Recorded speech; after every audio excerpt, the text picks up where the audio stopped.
Kagencon, nakapag-install na rin kami dito ng lower. Yan yung tinatawag nila Kagencon na lower with attenuator. And Kagencon, yan. Ang nasa loob niyan Kagencon ay rock wall. Yan, parte yan ng soundproof. Yan. Pati dito sa kabila Kagencon, nalagyan na rin namin ng lowers. Yan o.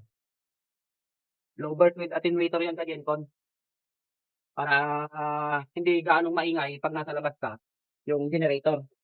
Lalagyan din namin yung side na yun Kagencon. Isang lowers din yan na may attenuator. Tapos dito, lowers din with attenuator Kagencon. Ayun. So, halos lahat Kagencon, nalagyan na namin ng soundproof. Yan o. So, yung kisame Kagencon. Yan yung gawa namin dito sa kisame. Ayan. So, per panel din yan Kagencon. Maganda siya tignan. Pag gagawin mo Kagencon per panel, maganda talaga siya tignan. Tulad yan Kagencon, no? Yan o. Maganda tignan talaga. Tapos, mabilis mag-install.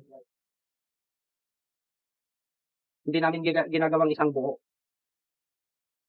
Ayun, Kagencon, ayos. Thank you.